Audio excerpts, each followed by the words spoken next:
اپنے قبیلے سے یہ بات کہنے کے بعد اس شخص نے ایک مورت گھڑی اور کہا جاتا ہے کہ دنیا میں یہی پہلا شخص ہے جس نے مورت بنائی، اور ساتھ ہی قوم نو کی بت پرستی کی تفصیل کو آگے بڑھاتے ہوئے یہ بھی کہا گیا کہ ودا، سوا، یاؤس، یوک اور نصر وہ لوگ تھے جن کا تعلق بنی قابیل سے تھا، اور اتفاق کی بات کہ یہ پانچوں نیک اشخاص ایک ہی مہینے میں انتقال کر گئے تو ان کی برادری والوں کو ان کی وفات سے بڑا صدمہ ہوا۔ پس بنی قائل میں سے ایک نے ان سے کہا، اے قوم، کیا تم چاہتے ہو کہ میں ان کی صورتوں کی 5 مورتیں تم کو گھڑ دوں گویا وہ تمہارے سامنے رہے گے؟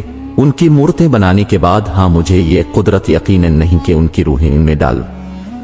اس شخص کی اس بات سے بنی قابیل بڑے خوش ہوئے اور انہوں نے کہا، ہاں ہم چاہتے ہیں کہ تو ان کی مورتیں بنا اور ہم ان کے سامنے کھڑے ہو کر انہیں دیکھیں تاکہ ہمارے دلوں میں ان کی یاد تازہ رہے۔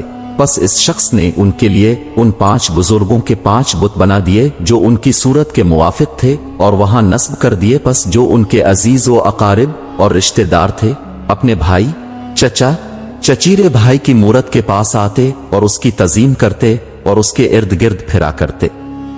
ان بتوں اور ان کی طرف مائل ہونے کی ابتدا بردی بن مالائل بن قطان بن انوش بن شیس بن آدم کے دور میں ہوئی، اور یہ سب حضرت نو کے بزرگوں میں سے تھے۔ اس کے بعد جب دوسری نسل آئی تو انہوں نے ان بتوں کی تعظیم کی، پھر ان کے بعد تیسری نسل والے تو ان بتوں سے متعلق کہنے لگے، ہم سے اگلے لوگ جو ہمارے بزرگ تھے بے فائدہ ان کی تعظیم نہیں کرتے تھے، بلکہ اس لیے تعظیم کرتے تھے کہ خدا کے نزدیک ان کی شفاعت اور ان کی سفارش کے ذریعہ تھے۔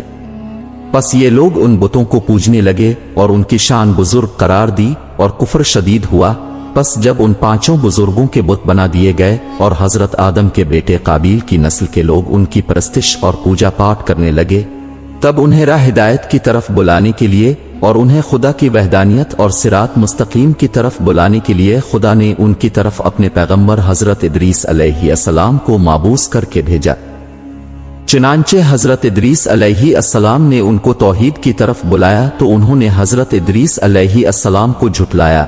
حضرت ادریس علیہ السلام نے اپنی طرف سے پوری کوشش کی کہ اپنی قوم کو بت پرستی سے نکالے اور انہیں خدا کے پیغام اور اس کی وحدانیت کی طرف بلائے، لیکن وہ بنی قابیل کو ان 5 اشخاص کے بتوں کی پوجا پاٹ سے روک نہ سکے۔ آخر خداوند قدوس نے ادریس علیہ السلام کو مقام بلند میں اٹھا لیا۔ حضرت ابن عباس فرماتے ہیں، اس کے بعد ان 5 بتوں کی پرستش کا معاملہ سخت ہوتا چلا گیا، جگہ جگہ ان کے بت نصب کر دیے گئے اور بنی قابیل ان کی عبادت پوجا پاٹ میں ملوث ہو گئے۔ پس یہی وہ قوم تھی جن کی طرف آخر کار خدا نے حضرت نو علیہ السلام کو مبعوث کیا۔ علماء لکھتے ہیں یہاں تک کہ جب حضرت نو علیہ السلام کا زمانہ آیا تو وہ 480 برس کے تھے کہ اللہ تعالیٰ نے ان کو نبوت عطا کی۔ نو لوگوں کو 120 برس تک اپنی نبوت کے زمانے میں اللہ تعالیٰ کی طرف بلاتے رہے۔ اپنے بڑی کوشش کی کہ بھٹکی ہوئی اس قوم کو بت پرستی سے نکالے، لیکن قوم کے افراد تھے کہ حضرت نو علیہ السلام کی بات کی طرف دھیان ہی نہیں دیتے تھے، مانتے ہی نہیں تھے۔ چنانچہ حضرت نو علیہ السلام کی ہزارہ کوششوں کے باوجود گمراہ نسل انسانی سے تعلق رکھنے والے وہ لوگ بت پرستی کی دلدل میں اور دھنستے چلے گئے۔ آخر یہی بت عربوں تک آن پہنچے، اور کہا جاتا ہے کہ عمرو بن لہ ایک کاہن تھا، اس کی کنیت ابو شام تھی اور ایک جن اس کا موکل تھا۔ اس نے کاہنوں کے لہجے میں اس سے کہا، یہ عمرو بن لہ جدہ کے کنارے جا، وہاں تم کو رکھی ہوئی مورتیاں ملیں گی تو ان کو تہامہ میں لے آ، یہاں کے سرداروں سے خوف نہ کھا، پھر عرب کو ان کی عبادت کے لیے بلا۔ عمرو بن لہ نے جا کر اس جگہ کو تلاش کیا جس کی طرف اس شیطان جن نے اشارہ کیا تھا اور جس جگہ کی اس نے نشاندہی کی تھی۔ وہاں جا کر جب اس نے تلاش کیا تو اس نے ان بتوں کو وہاں سے نکالا اور انہیں لا کر تہامہ پہنچا، اور جب حج کا موسم آیا تو اسی عمرو بن لہ نے سب اہل عرب کو بتوں کی پرستش کی طرف بلایا۔ سب سے پہلے ایک شخص اوف بن عزرا نے اس کا کہا مانا، اس نے اس شخص کو ودا نام کا بت حوالے کیا، وہ ودا کو لے کر چلا گیا اور وادی القرا میں اس بت کو رکھا اور اس کے نام سے منسوب کر کے اپنے بیٹے کے نام اس نے عبد ودا رکھ دیا۔ یہ شخص سب سے پہلے اس بت کے نام سے منسوب ہوا۔ چنانچہ اسوف بن عزرا نے اپنے دوسرے بیٹے عامر کو اس بات کا دربان یعنی مجاور مقرر کیا۔ اس وقت اس کی اولاد برابر اس بت کی پرستش کرنے لگی، یہاں تک کہ اسلام کی ابتدا ہوئی اور بتوں کا خاتمہ ہوا۔ اور اس معاملہ میں قلبی بیان کرتے ہیں، محمد سے مالک بن حارث نے بیان کیا کہ میں نے ودا کو اپنی آنکھوں سے دیکھا تھا मेरा बाप मेरे हाथ दूध भेजा करता था कि ये ले जाकर अपने माबूद को पिलाऊं, तो मैं दूध को खुद पी जाता था। फिर इसके बाद मैंने देखा कि हजरत खालिद बिन वलीद ने विदा नाम के इस बुत को टुकड़े टुकड़े कर दिया था, इसलिए कि हुजूर अकरम सल्लल्लाहु अलैहि वसल्लम ने गज़वा तबूक से खालिद बिन वलीद को इस बुत को मुनहदिम करने के लिए रवाना किया था। ये भी कहा जाता है कि अब्द बिदा की औलाद आमिर की औलाद ने हजरत खालिद को इस बहुत के तोड़ने से रोका और माने हुए बस हजरत खालिद ने उनको कत्ल करके इस बुत को मुनहदिम करके तोड़ डाला। इस लड़ाई में हजरत खालिद ने बनी अब्द बिदा में से एक मर्द को कत्ल किया था जिसका नाम कतन था। तो उसकी लाश पर उसकी माँ ये कहती दौड़ती हुई आई और कहने लगी, आगाह रहो कि ये उल्फत हमेशा पायदार नहीं रहती और जमाने में कोई नेमत बाकी नहीं रहेगी और पहाड़ी बुज़गाला जमाने में नहीं बचता।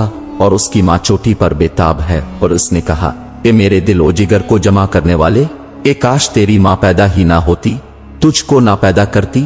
फिर उसकी लाश पर औंधे मुंह गिर कर लेटी और जोर से एक नारा मार कर मर गई। विदा की मौत और उसकी बुत से मुताल्लिक मौरखीन लिखते हैं कि इस पर दो चादरें सी बनाई गई थीं, एक आजार की तरह की और दूसरी वो ओढ़े हुए था और उधर से एक तलवार लटकाए और कंधे पर कमान लगाए हुए था और आगे एक मुनज़्ज़ा बतौर झंडा लिए हुए था और तरकश में तीर थे। हजरत नूह अलैहि अस्सलाम के दौर के उन्हीं बुतों की तफसील को आगे बढ़ाते हुए कल्बी मजीद कहते हैं, उनके हजर बिन नजार ने भी उमरो बिन लह का कहा मान लिया तो उसने हरियल एक शख्स को जिसका नाम हारिस बिन तमीम बिन साद बिन हिजियल बिन मुदर्रिका बिन इलियास बिन मुज़र था, हजरत इदरीस और हजरत नूह अलैहि अस्सलाम के दौर का दूसरा बुत दिया जिसका नाम सवा था और वो बतन नहला की जमीन रुअत में रखा गया और उसके कुर्ब ओ जवार के मुज़र कबाइल इसकी इबादत करते थे। चुनांचे अरब के एक शायर के अशार से जाहिर होता है कि लोग उसकी परस्तिश की तरफ बड़े जोर शोर से माइल थे। वो शायर अपने ख्यालात का इजहार कुछ इस तरह करता है, तो उनको देखिए कि अपने कबीले के इर्द गिर्द इबादत में ऐसे झुके हैं जैसे कि हरियल के लोग के सवा के गिर्द पूजा करने के लिए झुके रहते हैं और हमेशा उसकी दरगाह पर जौक दर जौक जमा होते हैं। इसी सिलसिले को आगे बढ़ाते हुए कल्बी कहते हैं कि बन्नू मजहज ने भी उमरो बिन लह का कहा माना, चुनांचे इसने हजरत इदरीस और हजरत नूह अलैहि अस्सलाम के दौर का तीसरा बुत जिसका नाम यगूस था वो बन्नू मजहज के एक शख्स अन्नम बिन उमरो को दिया। वो इसे यमन ले गया और यमन में इसे एक बुलंद टीले पर जाकर नस्ब किया और कबीला मजहज और उसके हलीफ कबाइल इस बुत की परस्तिश किया करते थे। अब शैतान के गुमाश्ते ने हजरत नूह अलैहि अस्सलाम के दौर के 3 बुत अरबों में तकसीम किए। अब चौथे की बारी आई। चौथे बुत के लिए उमरो बिन लह कबीला हमदान में पहुंचा और उन्हें बुत परस्ती की तरगीब दी। कबीला हमदान ने जब उमरो बिन लह का कहना मान लिया तो उमरो बिन लह ने इसके कबीले के एक शख्स मालिक बिन मुरिस्त को हजरत नूह अलैहि अस्सलाम के दौर का चौथा बुत दिया जिसका नाम यऊक था। चुनांचे यऊक को एक ऐसे गांव में रखा गया जिसका नाम फीवान था। इसको कबीला हमदान और उसके यमनी हलीफ पूजते थे। इसकी पूजा पाठ और परस्तिश करते थे। 4 बुत तकसीम करने के बाद उमरो बिन लह कबीला तामीर में पहुंचा। उन्हें भी इसने बुत परस्ती की तरगीब दी। जब उन्होंने इसका कहना मानने की हामी भरी तब इसने मरयकरब नाम के एक शख्स को हजरत नूह अलैहि अस्सलाम के दौर का 5वां बुत दिया जिसका नाम नसर था।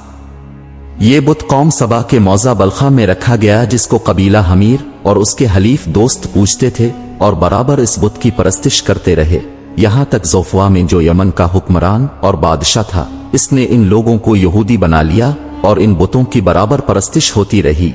यहाँ तक कि अल्लाह ताला ने हुजूर अकरम सल्लल्लाहु अलैहि वसल्लम को मबूस फरमाया तो अब सल्लल्लाहु अलैहि वसल्लम ने गलबा पाकर उनके मुनहदिम करने का हुक्म फरमाया। इब्न अब्बास ने कहा कि रसूल अकरम सल्लल्लाहु अलैहि वसल्लम ने फरमाया कि जहन्नम मेरे सामने की गई तो मैंने उमरो बिन लह को देखा कि वो एक शख्स पस्त कद सुर्ख रंग कर नजा है। वो आग में अपनी आंतें घसीटता फिरता है। मैंने पूछा ये कौन शख्स है? मुझसे कहा गया यही तो उमरो बिन लह है जिसने सबसे पहले अरबों के अंदर बुत परस्ती का आगाज किया और हजरत इस्माइल अलैहि अस्सलाम के दीन को बिगाड़ा और अरबों को बुत परस्ती की तरफ बुलाया। और अगर आपने अभी तक हमारा चैनल सब्सक्राइब नहीं किया तो फौरन सब्सक्राइब कीजिए, साथ ही बेल आइकॉन पर क्लिक करें ताकि मजीद आने वाली वीडियो है वो आपको वक्त पर मिलती रहे। अल्लाह हाफिज।